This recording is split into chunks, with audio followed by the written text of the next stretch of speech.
So, you're planning your trip to Amsterdam. Before you go filling your itinerary with canal cruises and stroopwafels, there's something more important to figure out: just how to do Amsterdam. I'm talking about how to get around, how to not embarrass yourself in the bike lane, how to pay for things, as well as the difference between a cafe and a coffee shop. You'll thank me later for that one. I'm a South African who moved to Amsterdam back in 2021, and I remember just how hectic it felt to be new here. The amount of times that public transport mistakes have brought me to tears, let's just not go there. And yes, the city is absolutely beautiful, but it can also be overwhelming, expensive, and confusing if you don't know what you're doing. So in this video, I'm breaking down everything you need to know before you arrive, so you can skip the stress and get straight into enjoying this magnificent city.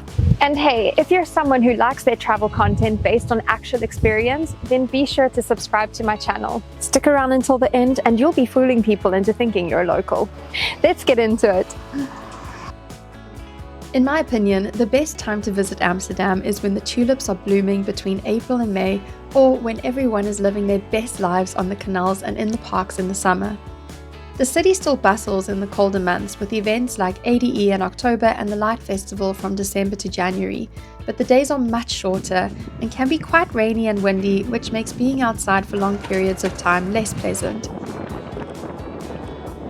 Other major events which may influence your dates would be King's Day, Pride, and plenty of open-air music festivals.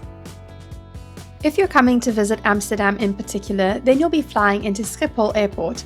I like to use booking.com to compare flight prices, but you can of course use Skyscanner and Google as well. It's also possible to take the NS International or the Eurostar trains from certain cities, which would bring you straight into the city at Central Station.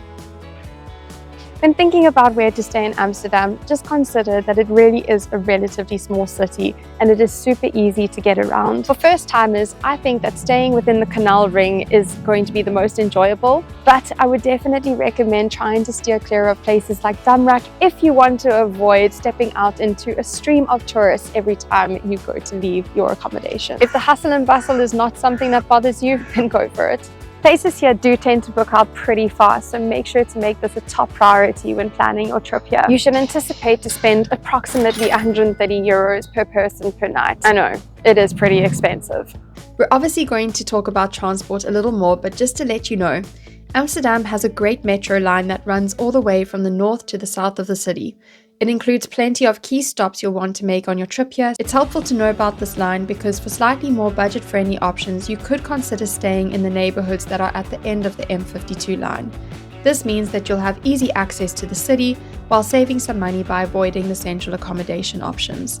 The end of the line neighborhoods would include Zout and Noord.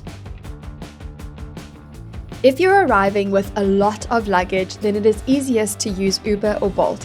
Depending on the time you arrive, you can anticipate spending 40 euros to get from the airport into the city. There are dedicated pickup points for this. We do have metered taxis available, but I have heard of some scammy stories, so just be sure to keep your wits about you. Metered taxis should be able to provide you with a receipt of your journey. They should also have a visible permit of the driver. I will provide a helpful link with more detailed information below.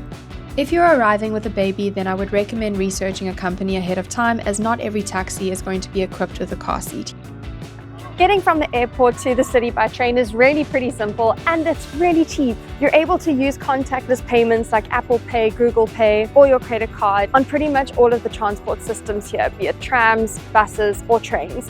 Just be sure to tap out, because if you don't, you're essentially going to get fined around 20 euros for the journey, because obviously they're not going to be able to tell which stop you got out at. You can download the 9292 app or the GVB app, otherwise you can just use good old Google Maps. The trains from the airport to get to the city typically leave from platforms 1 and 2. Be sure to check your travel advice ahead of time and be sure to double check it before leaving, because things might have changed, things get delayed or whatever. If you choose to take the trains from the airport, then here is what you'll do.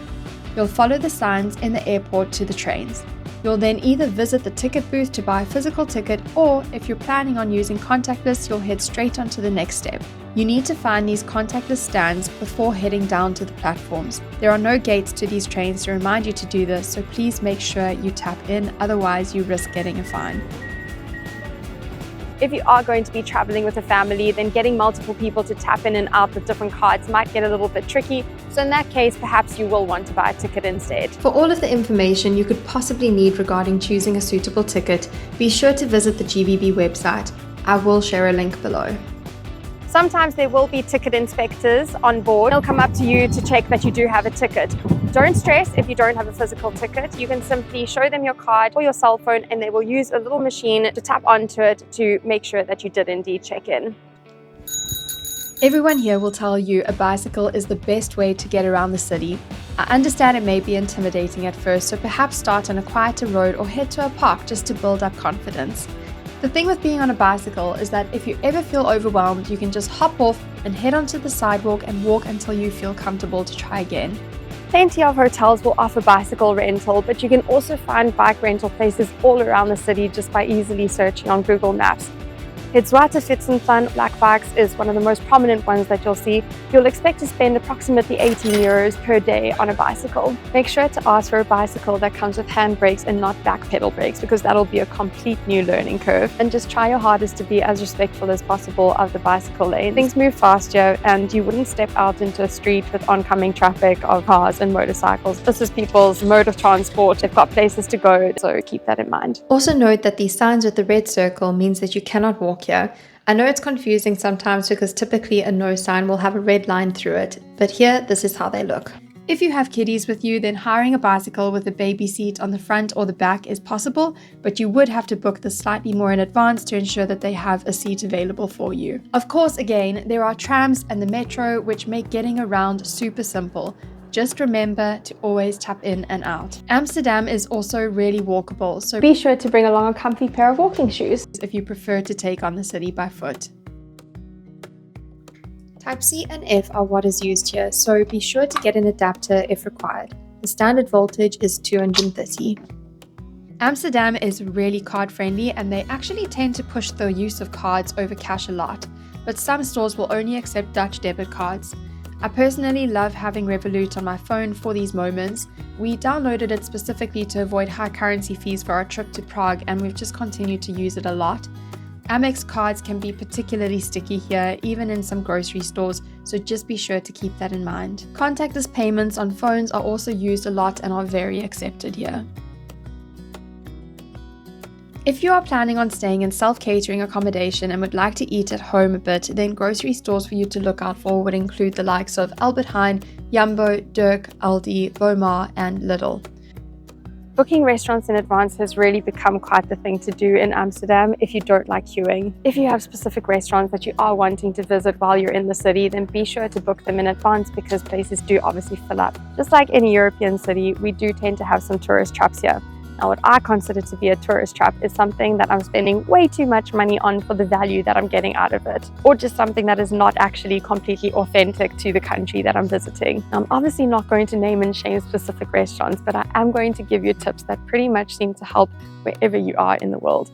So, things to consider is as soon as you're around really, really big tourist spots, you know that there is a chance of that being a tourist trap. If people are kind of like standing outside trying to encourage you to come in, like getting the menu into your hands and stuff, that's another sign. Really good restaurants in Amsterdam tend to actually have pretty small menus. So as soon as you're finding a place that's like an Argentinian steakhouse, a pizzeria, and a pasta place, all together, you pretty much know that that is a tourist trap. Not everyone cares about these things, but for me, my euros and my calories need to go towards food that I absolutely love. Can you believe I nearly forgot to tell you about coffee shops? This is something that you would kind of assume most people know about, but maybe there's one of you who is unaware. If you are looking for a cappuccino or a latte or something like this, then do not Google coffee shop in Amsterdam. If you Google coffee shop, you're going to land up with the stoners over here. It's not typically where you're going to actually find a good cup of coffee. People are paid a living wage in the Netherlands, and so tipping here is not necessary. Of course, if someone provides exceptional service, you can tip something, but this ain't America or South Africa. Even 5% is very much appreciated. The Netherlands is pretty connected with Wi-Fi. However, there are times that it can be a little bit unreliable on trains, for example. I would definitely recommend securing an eSIM ahead of traveling here, just so that it's one less thing to stress about when you land. Matt and I have personally used Aerolo for our travels abroad, so you can only imagine the excitement when I got the nod of approval for them to give me my very first affiliate link, which I'll drop into the description section below. If you do land up using them, then please be sure to use that link. It's super simple. All you need to do is download the app, select which SIM card you want with how much data you want, pay, and then you load it onto your phone. And then as soon as you land here, you're going to have internet. No hassle, no getting ripped off at the airport when you go for those SIM cards over there. The way that I've even been ripped off going back to South Africa, my home country, with those SIM cards in the airport. Honestly, the I Amsterdam card seems to be really good value for money, as long as you actually tick the things off that you're aiming to do. My advice would be to work on a rough itinerary and then determine if it's going to work out for you financially or not. Doing the things tourists do should not be shamed because there's a reason why they are so popular. You have to try a stroopwafel, and a canal cruise is truly one of the best ways to see the city. Keukenhof may be packed with influencers trying to snap a pic in their floral dresses while it's 7 degrees and drizzling, but you know what? 7 million dazzling flowers in manicured gardens may be a reason why so many people flock to see it. Amsterdam has something for everyone, whether you're here for the culture, the art, the coffee shops, or the parties. When planning your itinerary, try to group parts of the city together so that getting around is simple, and consider branching out for a day trip out of the city. I intend on sharing more itinerary-specific content, but the one tip I have for all travel-related planning is to look at Google Maps to plan attractions close to one another. For example, grab breakfast at locals or bakers and roasters, then head to Museum Plain and visit one of the museums on your list. You'll find Rijks, Van Gogh, and Mocha Museum all in the same area. From there, you could keep things cheap by grabbing a sandwich at the Albert Heijn on Museum Plain and then stroll into Vondel Park for some greenery. Alternatively, there are a couple of restaurants in Vondel Park you could visit. Then, depending on the time, you could go back towards Rijks to do a canal cruise around the city. The Heineken experience is really close by as well to finish off the day with a slight boozy touch. I really hope that you have found this video helpful, and I wish you all the best with your trip to this beautiful city that I now get to call my home. If you think there's anything that I missed, then be sure to put it in the comments below, but otherwise I'll see you in the next one.